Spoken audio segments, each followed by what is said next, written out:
What's up, y'all? I'm your host, Andrew Lanza. Welcome to Buffs and Nerfs, presented by The Mind Finder. This podcast will be hosted by myself and Sam Hall. Sam and I will explore the cultural significance of video games and examine their artistic merit and how it reflects the industry as a whole. So sit back and enjoy Buffs and Nerfs. And as always, a subscribe and positive rating on this or anything you've listened to would be greatly appreciated. Hey guys, welcome to Buffs and Nerfs. I'm your host, Andrew Lanza, and with us we have Sam Hall. What's going on, Sam? You know. Oh, I guess you don't. You asked me. I'm doing well. Getting by?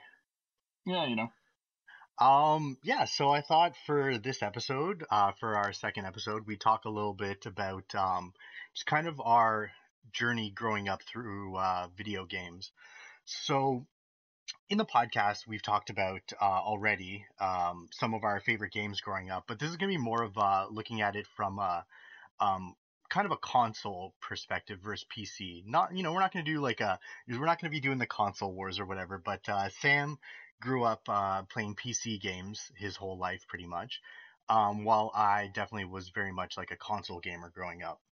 So we're going to take a look at that and just kind of see, maybe some of the differences, some of the similarities, explore that, have fun with it. So I guess to just start us off, like at the beginning, how old were you when you started playing video games? What did you play on the first time? Hit me with it. Okay, I think the first video game I ever played was it didn't even really have a name. It came on a 5.5-inch floppy disk, and it was basically ASCII text Pac-Man, where Pac-Man was the little sort of smiley face ASCII icon, and the dots were just like end of sentence periods, and the maze was made up of I think L's and underscores and stuff like that. And the first computer I played it on was, I don't even know what it's called. This would have been probably sometime early in the 80s or mid 80s. And it was just basically, it looked like a giant suitcase that my mom brought home from work that had on one of the short, long sides a little monitor and a 5.5-inch floppy drive and stuff like that. And I played that. I played another game that I think was called Castle. That was one of my first release games on that, I think. It's all kind of a haze until I got my 486 at the end of the 80s, I suppose. That's pretty rad. I didn't so what year was this? Sorry, I'm sorry if you mentioned that, I may have missed it. No, okay, it had to be before 86. So my guess was, since it was based on Pac-Man I don't think came out till 83, it was somewhere in between there, so maybe 82 with Pac-Man? Somewhere in there, anyways. I think it was probably 84 or 85 would be my guess. Okay, cool. For me, as I think the first time I ever played a video game was at my friend, at the time, I believe I was 4. I went to my friend Nick Kim's house, and he had this thing called a Nintendo, the Nintendo Entertainment System. And I remember this guy slapped in Mario, and my mind was blown that I didn't even know that was a thing. This guy was controlling the little guy on the screen. You can move it around, you could jump, and then I got to play it, and my mind was blown. I remember I asked him if does money come out, because I saw all the points coming up, and I thought for some reason you got money. So I asked from the console, it just suddenly starts shooting out quarters. I don't Seems know, like a terrible business plan, but that would have been great. It would have been so dope if your Nintendo paid for itself, if you were just good at Mario. But yeah, as I said, I was literally 4 years old, so I didn't know how the world worked. But my mind was blown. And then after that, dude pulls out fucking Duck Hunt, and I'm shooting the TV. That it went from my mind was blown playing Mario, I was like, this is amazing, to actually shooting a light gun at the screen, shooting these fucking ducks and these clay the clay discs and shit. Yeah, my mind was absolutely blown. And ever since then, I remember that first time I was I'd always be I want to go back to Nick, let's go back to Nick's house. And I couldn't get enough. I just feel bad for Nick's parents, who had to clean up all the brains that were being exploded all over that place, apparently. But it does actually remind me of something. I think I may have actually played an Atari 2600 at some point, and that was probably before the computer that became my first true introduction to gaming. But I just have a vague memory of some point playing, and I think it was probably before I played that thing, but I don't really count it. See, I remember playing the Atari. I probably it was a 26. I don't remember, but I already played it. I think I already had a Super Nintendo at the time, so I remember playing an Atari being like, this is garbo. Like I thought it was absolute trash. And like I'm sure I played like a couple shitty games, but I know I played like the big ones like Space Invaders and Centipede and stuff, and I was like, nope, can't like this is not for me. Like I don't like this. I want like the new games. I want like the Sega and the Super Nintendo, but I don't know. I just couldn't get into them. And now like I've gone back in kind of more recent times, playing an arcade collection or whatever, and like they're fun. They're not without their charm, but I definitely don't have like the nostalgia for like the Atari like some people do. Yeah, I just actually looked it up. The Atari was released in 1977. Apparently, gosh, that's a long time ago. I did play on that, but I had the sort of the same impression. I remember going like, "This is okay, I guess." Not really having much of an impact on me when I played it. It wasn't until that ASCII text Pac-Man that I suddenly, my mind said, "Oh, I could spend hours just sitting here engaging this screen with my keyboard in activity kind of thing." Like that was Hmm. technically may not have been my first video game, but I'm gonna call it my first video game. Okay, so now let me ask you this: what was your like first like you have your home computer, you bought a game or whatever, or acquired it by other means. What's like the first game you remember being like, yes, like I'm playing this game at home? Um, I would think the first game that I really got into on the PC was Civilization by Sid Meier, and it was Microprose, I believe the company was called. Hmm. Um, and it was like I actually my dad bought it. He was definitely like a computer game person to a certain extent before I was. He would play and I would play the games that he at home. Me and my sister would play those games as well. And Civilization was the first game where it was like I don't know if you've ever played one of these games, but it's the classic kind of I'm just gonna do one more turn. I'm just gonna build like one more Hmm. like temple, and then I'm gonna just move my troops over here. And oh my god, it's 3 in the morning. I mean, I was not old enough to be up at 3 in the morning at that point, but I definitely remember spending hours. That was the first game that I was solidly like addicted to when it came out, and then later Railroad Tycoon right afterwards, or See, before. I can't remember which came first. I never got into Civ. The only game that would be compare well, I mean I've played like other RTSs, but I played the shit out of Star Wars Battlegrounds back in the day, which was like based on the Civ engine, but just like reskinned with like Star Wars. And man, that game was like my first experience like with like a classic LAN party. Like I remember going to my buddy's house and there was a bunch of us and we would like, classic. We had like the fucking 2L of Mountain Dew. We had like a bag of Doritos. We're like smoking bowls out of my buddy's fucking basement window and just yeah, just playing Star Wars Battlegrounds till God knows when. Same thing, probably like 3 in the morning, man. Like crazy times, fun times. Yeah, but so Well, I sorry, go ahead. oh no, I just have two responses to that. First of all, and here's where I'm going to come across as a snob by You correcting already you. did. Don't worry. Go on. Oh, good, excellent. My reputation is maintained. Hello, Palm Beach. Civilization is a 4X turn-based strategy game. It's not an RTS real-time strategy game. Oh, Thank you. excuse me. My apologies. No, that's all right. But it's funny you talk about LAN party. It was strange. I knew people who played PC games, but PC gaming did have LAN parties, especially by the time I got into high school in the 90s. But my first memory of a LAN party was going to my friend's workplace, my friend's dad's workplace.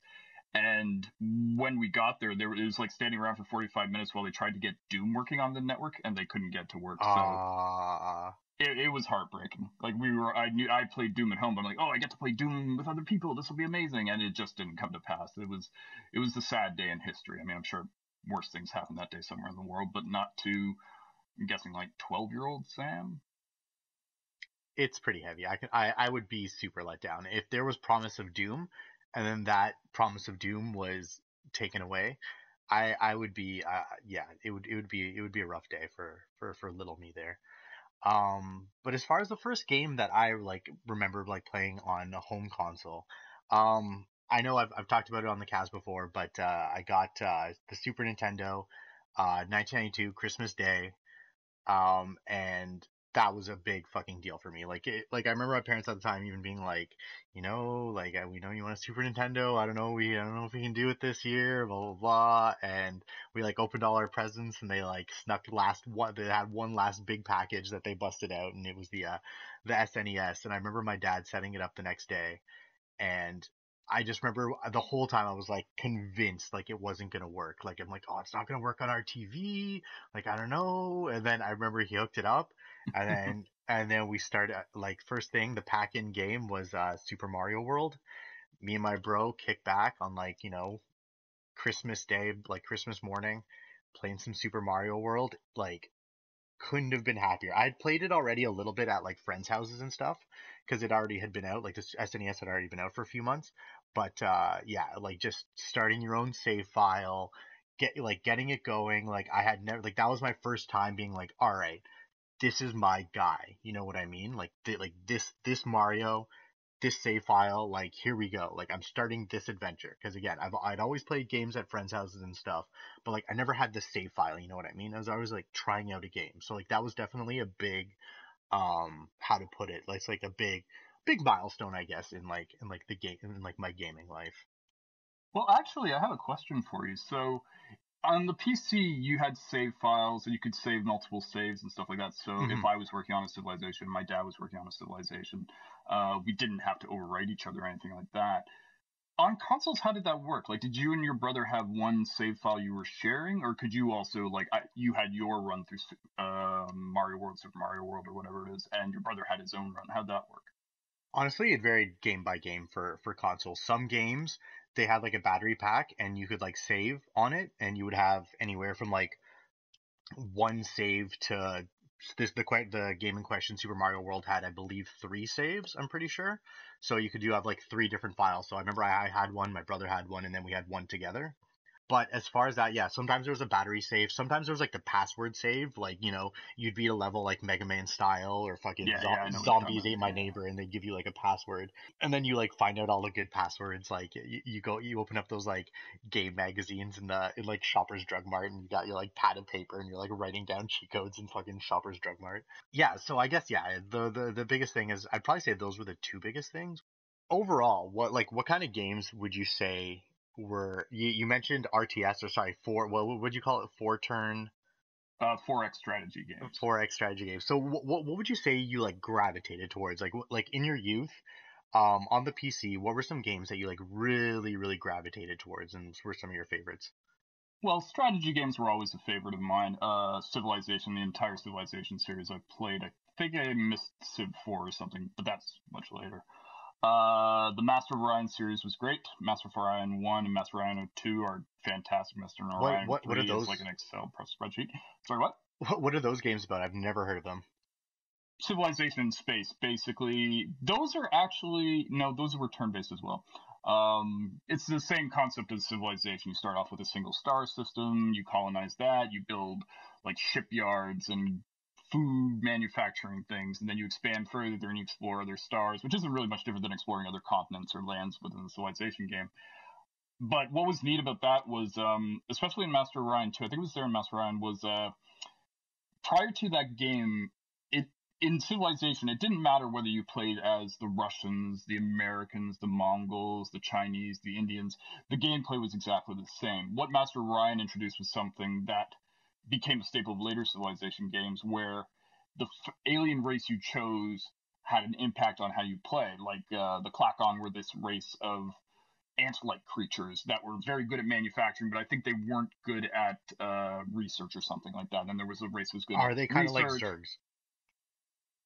When I say ant-like creatures, if I remember correctly, they in at least Master Round 2, I believe, they looked like just giant ants. I mean, no, they weren't Zergs. Zergs from StarCraft, you're talking more about just a mindless horde. There wasn't really a race like that, I don't think. But yeah, so Master Ryan was a big one. I played a lot of the Gold Box D&D series back in the day. Then, I mean, at after that, I didn't really start becoming a hardcore PC gamer until like high school or something like that. And I'm trying to think, I played a ton of games actually. It's just I can't really remember them all. They're all kind of blur, unfortunately.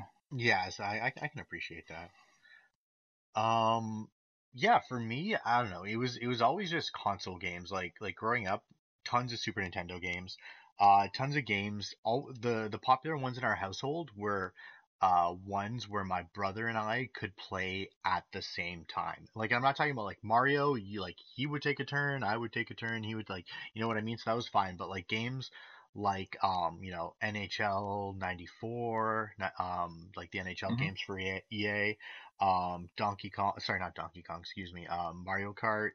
Yeah, I mean, Classic. and Donkey Kong too, to a lesser extent. You kind of play at the same time. But yeah, and then just other games like Zombies and My Neighbors I mentioned earlier. That was a huge one because you could play at the same time. That was a lot of fun. I have LucasArts. never heard of that game. I've heard of every title you've talked about, but I've never heard of a game called It's Zombies Ate My Neighbors. definitely it's a little bit more it's not like unknown, but it's definitely not like as big. It's super cool. So it's very much homage to like old horror movies like Frankenstein and Wolfman and the Mummy and all that kind of stuff. And like you play as two characters and you have to go around like saving neighbors pretty much. So you're in different places. You're like in the shopping mall, you're like in a in a neighborhood, you're in a mummy's tomb, whatever, and you have to like go around and like save all these different neighbors before they get eaten by zombies. And yeah, it's just good two-player co-op. It's like a lot of fun. There's a bunch of like different weapons. The weapons are silly. You use like squirt guns and like you have like soda can grenades and yeah, and it's like kind of like isometric top-down, and you're both on the same screen at the same time. And yeah, it's just a lot of fun. Good bosses and stuff. There's like a giant baby that you have to fight that takes way too much ammo. But yeah, and so as I said, growing up, a lot of games. Were ones that my brother and I could play. Definitely as I got older though, my brother didn't play games as much. Well, like I definitely continued playing games. And then kind of, then the RPGs started coming out. I definitely got into RPGs. What was the first one I played? I believe Final Fantasy four. It's Final Fantasy four Japan, Final Fantasy two here. I believe was the first RPG, and then that opened up. You didn't play as Zelda initially? I thought that was like the everyone's entry into Yeah, RPGs. I did. You're right. I mean, that's more of like an adventure RPG. While I'm talking about like more like JRPG, like turn-based stuff. So like, Right, right. definitely my entry point would actually be, now that I think about it, would be Super Mario. Before that, I didn't want to play an RPG game. I'd be like, there's too much talking, there's too much reading. I don't like this game. Like, it's all menus. Like, I want to shoot stuff, I want to slash stuff. But then Mario RPG definitely was the one that was like, all right, this is a good game. I get it now. There's strategy. Like I like this turn based, and then that's what led me into Final Fantasy and Chrono Trigger and stuff like that. Any other games that you could think of that really come to your mind that you played that while growing up that like really shaped your opinion of gaming? Even like a little bit older too. Well, okay, if we're talking when I'm old, like when I got out of high school, this will date me. When I was working in the late '90s, Deus Ex came out, and that's a fantastic game. That's like one of the best PC games ever made. And if you can stomach the very blocky, low poly world that it is, it's still eminently playable today. It was one of the first games which it didn't have a completely open world. It was more like large open sections, like the neighborhood of an area around Statue of Liberty at one point. And you can decide, oh, I'm going to go in guns blazing, kill everybody, or oh, I'm going to sneak around, knock everybody out, and or I'm going to just sneak past people and hopefully they won't see me. It was an interesting game that way because it allowed so many variations of playstyles, and that led on to other games. The Thief series, Thief 1 and 2. But yeah, beyond that, the problem was PC games were very expensive. I don't know how they were for consoles growing up, but like About 80, games. $80, usually Oh, okay. 60 to $80, I'd say. Yeah. It was like always like 85 plus tax was the price of a PC game. Again, dollars Canadian. Uh, and that was not necessarily a hindrance outright. Like I never only got one a year or something, but it definitely was like especially when I was younger, I was at the mercy of my parents. Fortunately, my dad liked games, so he'd probably buy me one at Christmas and my birthday, and then he'd also buy a couple games himself over the years. So Oh man, that I wish. mm, it Um, was great. It was great having like a parent who understood your thing and then understood why you were up for like an hour past bedtime doing whatever and civilization and stuff were like there that. ever Oh, my grades were terrible, by the way, unrelated. Were there ever times where you like got up for like a glass of water in the middle of the night and there's like dad on his like fucking like 90th turn of Civ? Oh yeah, oh yeah, yeah. My dad, he wouldn't.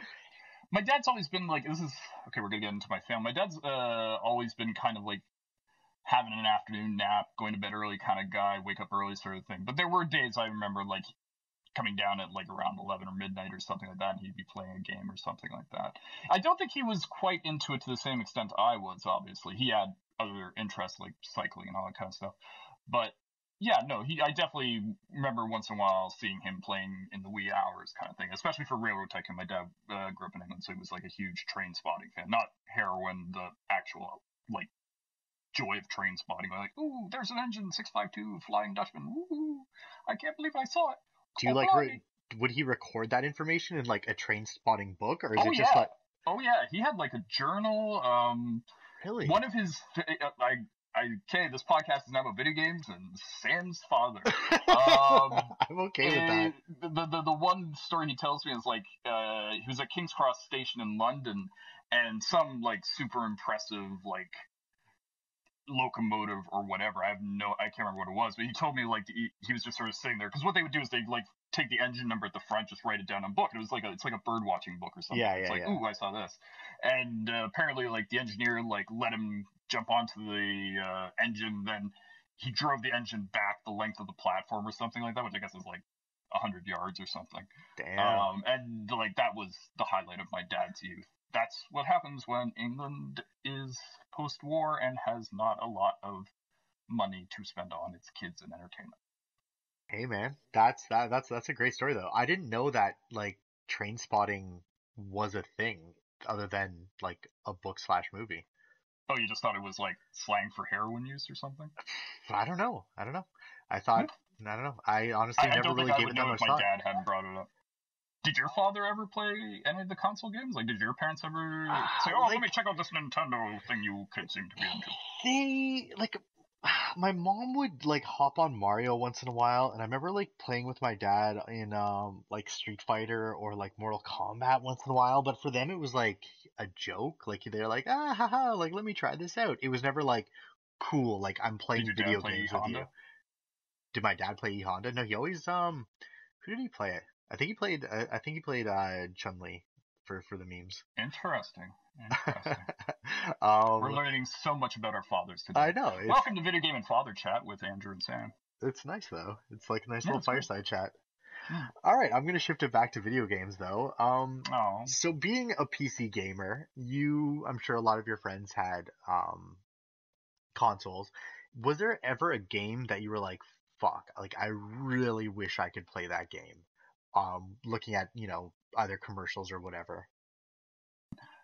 I didn't know a lot of people who had consoles growing up. Hmm. Most of my friends, the few friends who were into video games, were PC gamers as well. I don't like. It's kind of weird when I look back on it because we were the right age and the right target to have Super Nintendos, the first PlayStations, even that kind of thing. But almost everyone I knew played PC games, but that wasn't, oh, we're PC gamers, we hang out together. It was like, we're a bunch of friends, some of us happen to play PC games. I guess we were nerds. I'm trying to think with consoles. I think the first console game that I saw and played that I was like, oh, I want to get this, I need a console, was GoldenEye, and I am old enough that I was working at the time, so I'm like, oh, I want to get this. And I have a job. And the job gives me money. I now own this. Nice, nice. Capitalism. Um, I mean, yeah, growing up, I remember a lot of times getting like video game magazines Mm-hmm. and like they would have like crazy ads for like graphics cards and stuff. And I was just like, Oh yeah, they were ridiculous. yeah. And I remember like looking at them and being like, oh, like PC gaming, like what's that all about? And then I remember like going to like Future Shop and stuff and they'd have like all these like crazy like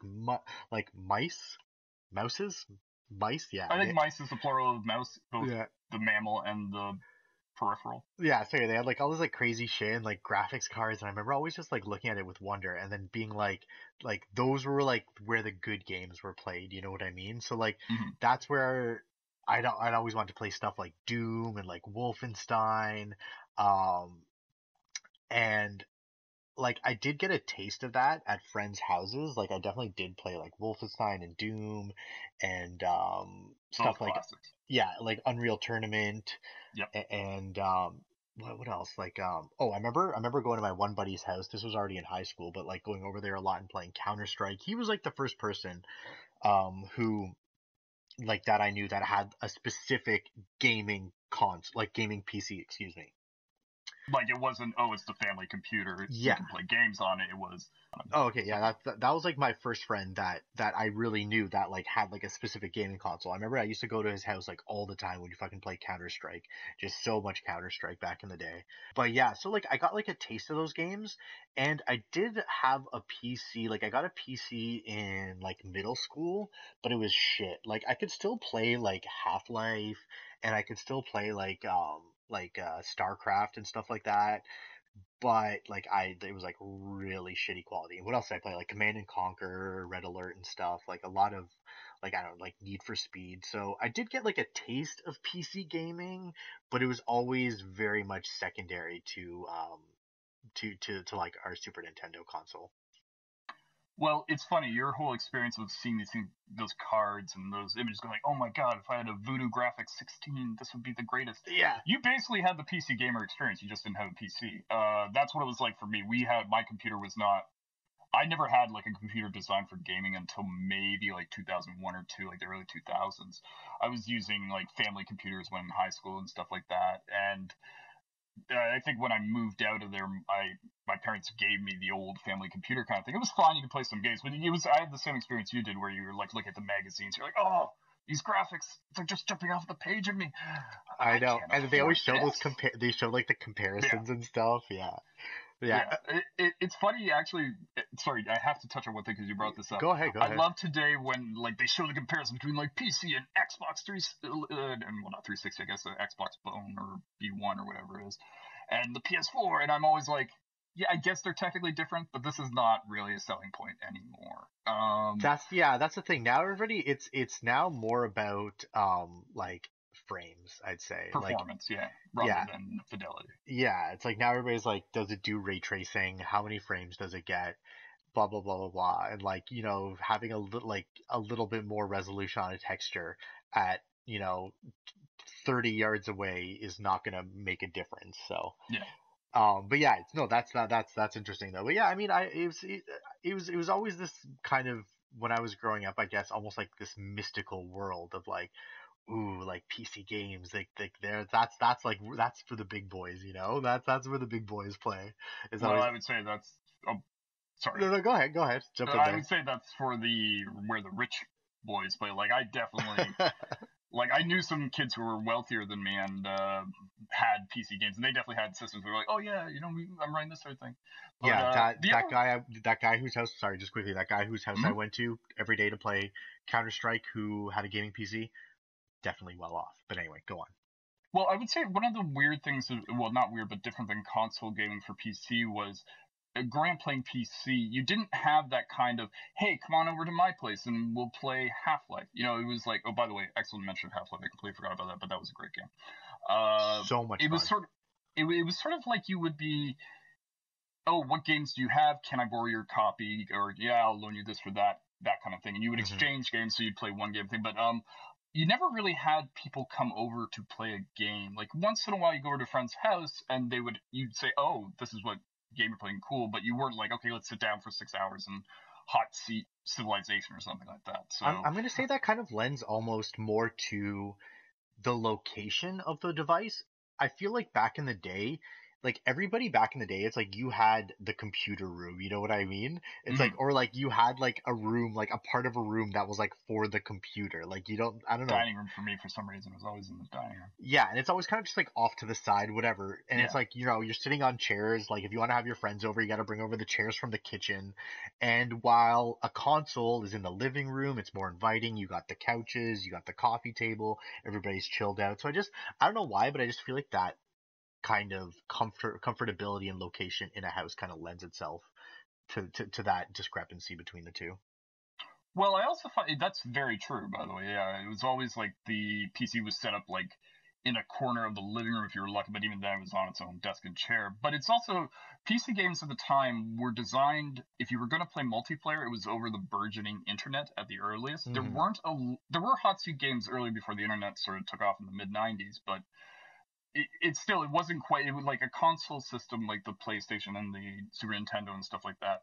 Those are designed to you and your friends sit on a couch and fight each other in Street Fighter. They do have single player games, obviously, but PC gaming, it was the inverse. It was more like most of these things were at its start single player experiences.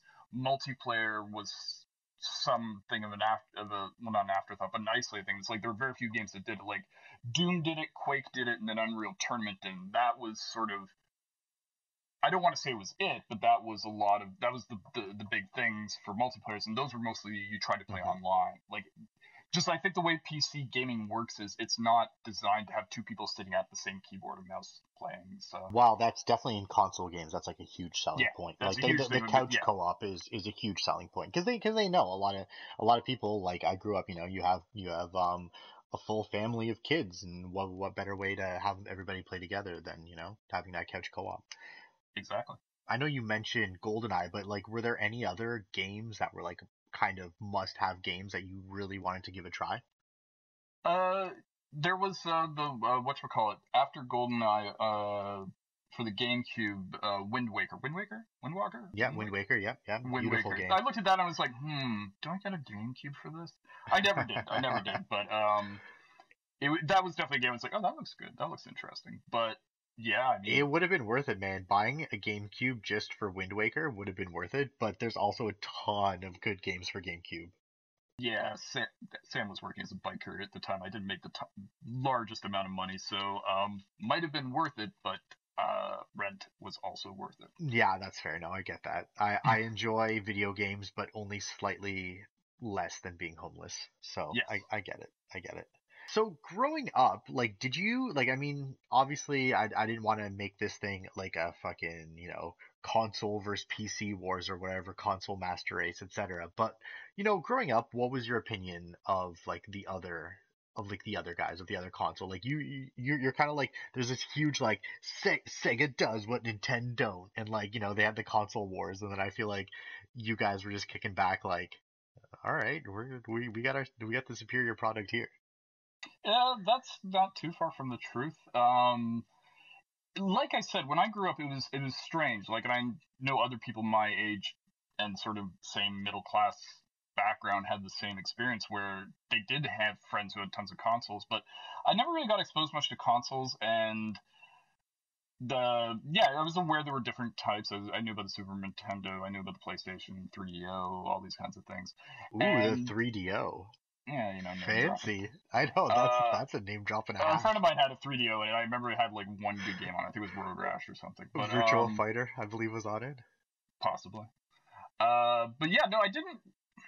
I think I would have been more jealous if I had been exposed earlier to consoles and people playing consoles. But since I just Hmm. never was, it was never like I didn't really think about consoles. I was like, oh yeah, that's that video game system that they like, and that's fine. But I've got a PC at my home that my dad's PC, my mom's PC, or whoever bought it, and yeah, like it was like you said. I don't want to sound like a snob, but I just didn't really think about console gaming too much Hmm. until I played like GoldenEye with some friends. I'm like, oh, this is good. This is a lot of fun, and I want to have this at home so that I can practice because they were crazy good, and b just like go through the solo missions and do stuff like that because it was great. And same with the I'm gonna say arguably the better game, Perfect Dark, that came out afterwards. Oh, for sure. Fundamentally, it's a better game Yeah. overall. It doesn't have the license, like they couldn't get the license Hmm. for the Bond name, but that definitely hurt it. But I mean, it it it definitely was never as popular as GoldenEye, but it's for sure in every way a better game, from the storyline to the level design, Multiplayer the was way multiplayer. better. Yeah, exactly. The multiplayer, like there's so many options and shit. You could like pretty much do whatever you want in that. And that the laptop gun, Absolutely. the lap Absolutely. the laptop gun was fucking sick. Yep. I don't know what else you want from me.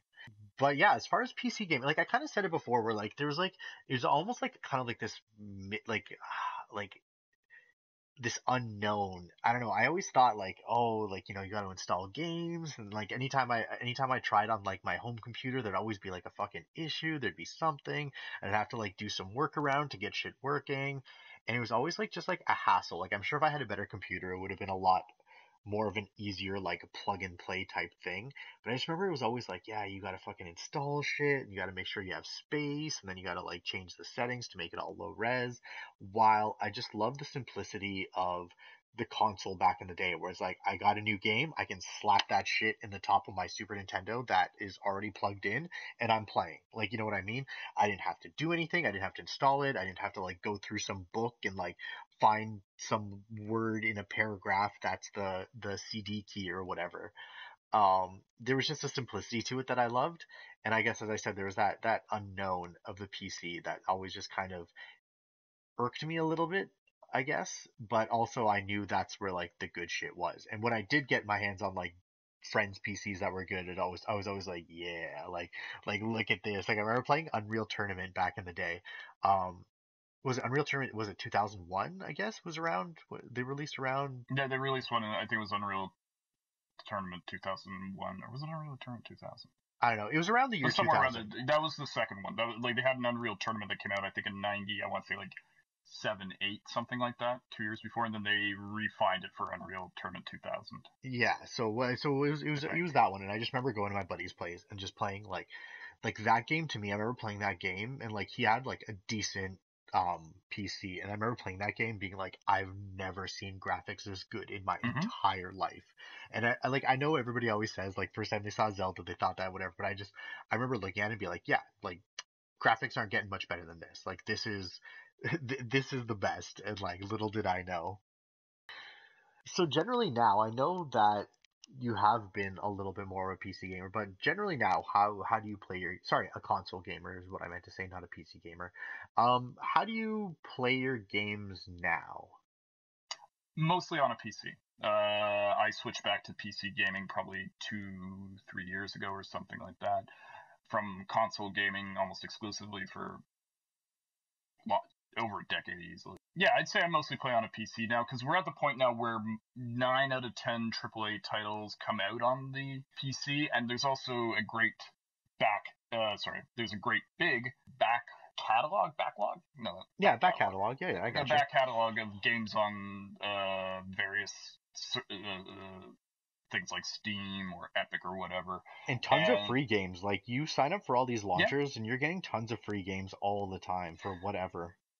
I like the tons of free games, but I gotta say, I don't want to sound like a game has to really grab me, and I think only once or twice have I gotten a free game that really grabbed me. Like I've looked at things and gone like, oh, this is interesting, Hmm. but yeah, there's just so many more options on a PC versus a console. But there is also the great arms race you're having with yourself, where you're constantly like, okay, I've got a good graphics card now, but I'm going to need to get a better one in 2 years. You know, I'm going to think. Hmm. Meanwhile, the PS4 I bought back in 2014 when it first came out, I think it was 2014. It's the same thing, and it still works just fine. I do actually still play some games on the console. I For the play maybe a bit exclusives and shit, hell yeah. yeah, well, also, I have some friends who like to play Call of Duty games on the console, so we're playing World War II right now. And as I also mentioned, yeah, you were right about the exclusives. Like the Persona games are, well, I think one just got released on the Steam, but Persona 5 is only on the PlayStation. It's a great game, so I'm playing it there when I feel the urge. Yeah, pretty much the only games I've played on the PS4 recently are exclusive. Like, well, I Yeah, mean, Red Dead at the time was an exclusive.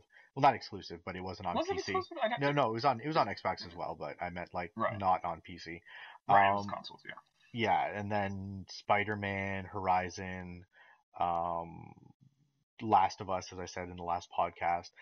So it's been mostly, yeah, it's like if I can play it on a PC now, it's like why the hell wouldn't I play at, you know, constant Mm-hmm. 60 FPS with a nice looking resolution and et cetera, et cetera. But I mean, there is something to be said about the consoles, like you said. Like I have the same PS4. It sounds like a fucking jet engine when I turn it on. Oh Like yeah, even when I no, the just turn noise. it on, yeah, it's loud as hell. But yeah, it's the same PS4 that like I believe it's a Gen 1 PS4, and it's been working since day one, and I've played fucking thousands upon thousands of hours on that Yeah. console. But one thing you did touch on earlier, actually, that I just wanted to kind of circle back on is one thing that only recently consoles have really kind of caught up with is like the digital marketplace and, launchers, be it, Steam is the obvious big one, or like Epic Game Store, you got the Ubisoft one. What's the fucking Ubisoft one? Uplay. Uplay, thank you, whatever. Origin's the one. Origin, yeah. So you have all of them, right?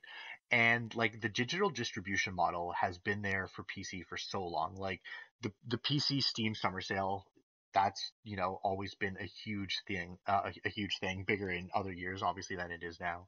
But yeah, it's like only recently, like that was always one thing that PC had an advantage over console, is that you have Steam, or Steam was pretty much the only launcher back in the day, or the only one that people really used. But you had this huge back catalog of games, and it was like a new game comes out, you weren't at the mercy of like, oh shit, like Walmart sold out, blah blah blah, whatever. You could just always download the game, whatever. And now that internet speeds have gotten better and better, that's an even better thing. So it's interesting seeing how consoles have had to play catch up over the years because of that. But I'd say now they're pretty good, other than like obviously there's like the whole exclusivity thing. But now you see the almost like console wars 2.0 with all the launchers. You know what I mean? You see Epic Game Store being aggressive in it by offering all these exclusives, offering like a dump truck full of money to all these developers to release exclusively or timed exclusives on the Epic Game Store. So it's almost like you see PlayStation and Xbox kind of playing together now and kind of playing nice, while now you see almost like, as I said, this console war 2.0 happening with all these game launchers on PC. That's true. I've I've had Steam since it pretty much started, or fairly early on. I think I got it in 2004. It may have been around a long time before that, but that's kind of when I got exposed to it. The thing is, it's a weird war where it doesn't. There are people who are loyalists between like, oh, I'm a Steam only or I'm an Epic only. But me personally, if Epic offers a game that I want and Steam doesn't, I'll go with Epic. If Steam offers a game and Epic doesn't, go Steam. I'm not really loyal to the thing, but it's how do I describe this? It's like It doesn't impact when you that much. It's a thing you click on your toolbar yeah, to open a thing that opens the game you want to play. yeah, I definitely don't have like brand loyalty to it. Like I do. I'll admit I do have brand loyalty when it comes to consoles. I'm looking forward to the PS5. I'll probably pick it up. With PCs, I don't really have a loyalty to a launcher other than convenience of I have Steam. If something's on Steam, it's easy for me to download it. I don't. I. The funny thing is that Steam still uses. You sometimes often have to go through a launcher anyways. Like if you buy Assassin's Creed games, an EA game, Yeah. or a Ubisoft game, it'll still launch Origin and it'll still launch Uplay. But when it comes to consoles, I don't. I do actually have a loyalty to PlayStation right now. I'll openly admit it. It's not that Xbox makes bad games or is a bad system or anything like that. It's just I've used PlayStation so much and their price point was good for the PS4. It's funny. I don't have that kind of loyalty when it comes to PCs, games, but I do with consoles. Sorry, a bit of a rambling response to your No, no, question, but I appreciate every second of it. I'm gonna build off what you're gonna say. For me, I would agree. Like, I'm definitely a bit of like a PlayStation. No, I'm not gonna say fan. I'm more of like a Nintendo fanboy, if anything. Even though I don't own a fucking Switch. Yeah, like I definitely have a bit of loyalty to PlayStation. Definitely over Xbox. Like I've never really owned an Xbox, but some of that is like all my trophies are tied to it. I've had the same account since PS3, so I've had the account for God knows how long. So it's like the same account, the same trophies. It's like, do I really want to switch over now? But as far as like launcher loyalty, I'm gonna agree with you personally. Like, I know a lot of people like Steam has a lot more functionality and a lot more options and functions overall than specifically Epic Game Store. I'll compare it to. Like they have, there's just more social things. There's like the reviews. There's so many different things that Steam has that I personally don't use, but I can see how other people would use those things and be like, this is a superior product.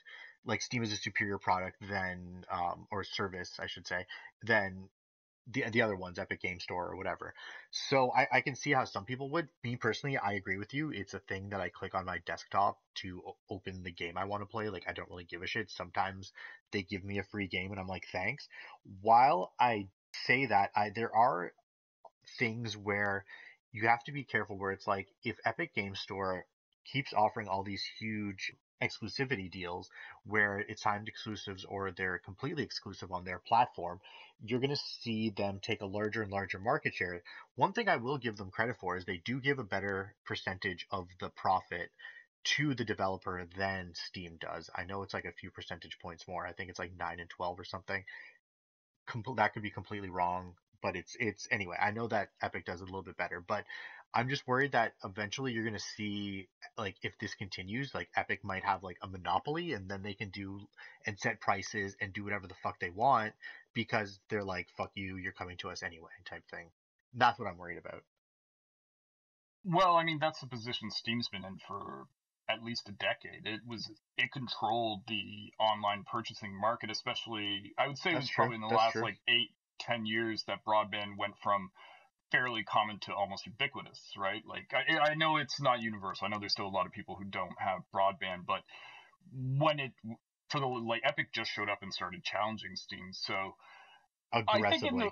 aggressively, and I think in a way that's good that you have some competition in a marketplace for a thing like Steam or for something like this. But again, at the end of the day, I'm not really concerned about like if tomorrow Steam went under or didn't go under, but like suddenly Epic was able to offer all the you were able to transfer your Steam account over or something like that, or Hmm. Steam. I don't know. Like there, at the end of the day, I'm just like okay, I want to play this game. How do I launch it? I double click on Steam, and then I click on the name and I press play. How do I want to launch this game? I double click on the Epic Game Launcher, and then I press this. It doesn't really make a huge difference Hmm. to me, sort of thing. So if it if one of them became a monopoly, which Steam had pretty much for the longest time, I it's probably not going to make a huge difference. And the one thing that with every passing year, there are more and more back titles to the play.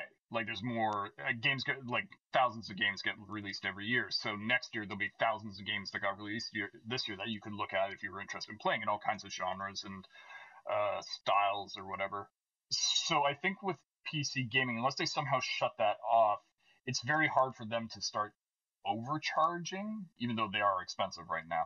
And I think the price is going to go up shortly. I remember reading an article about that, how like in America it's going to go from 69 to 79 or something like I that. heard Like that's they're going to affect yeah, us too for sure. yeah, We've absolutely, already been absolutely. we already got that bump, that $10 bump how long ago? Like 6 years ago or something like that. Something like that, yeah. I remember that we got that $10 bump. Yeah, in the end, I'm not that concerned about it because I'm not super loyal to Steam beyond simply the convenience of it. So if Epic suddenly became the dominant place and Epic had all the games I'd want to play, not Steam, fine, I'm buying them from Epic. So long as the price point doesn't drastically change.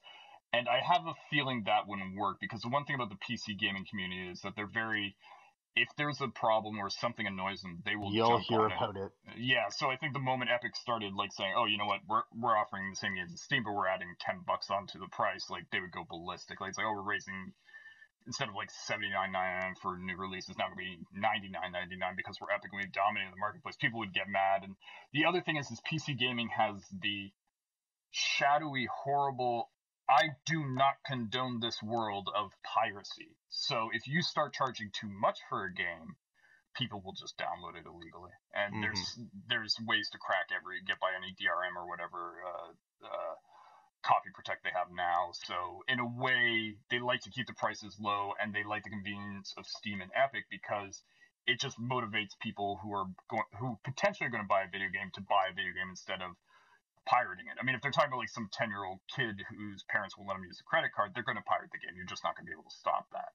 But when they're aiming at the fact that video gaming in general, not just on PC, on consoles, is starting to skew older and older. Like I'm in my early 20s, and how dare you?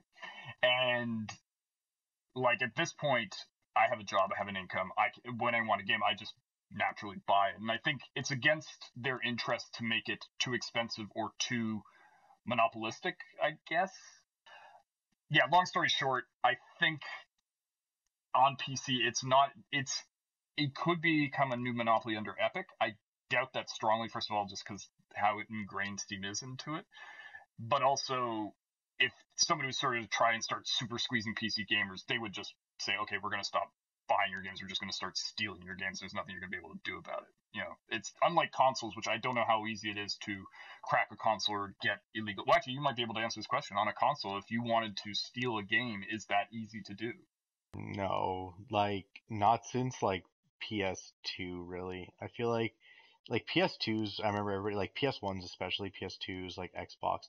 But like I don't know, I don't think anybody really pirates games anymore. I don't know. Honestly, I have Mm-hmm. no idea if it's like a DRM thing or like they finally did it and it's just too much of a thing to do. But I don't really know anybody. Like I remember back in the day, you used to go to like, Pacific Mall or whatever, and they have like crazy, like huge, like sections of like PS2 games all over and shit. And, like I don't know if they'll have that for like current consoles. Hey guys, thanks for tuning in to the Buffs and Nerfs podcast. Don't forget to rate and subscribe to the Mind Refiner channel and follow us across all social media platforms.